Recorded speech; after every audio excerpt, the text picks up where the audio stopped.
In this video, we are going to see how we can convert the table format into a normal range.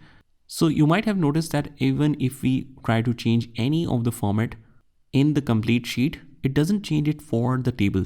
And that is because the table is bounded in a certain format and in a certain pattern. You cannot just exit from it like normal. So what we can do is just convert that data into a raw data as it was before.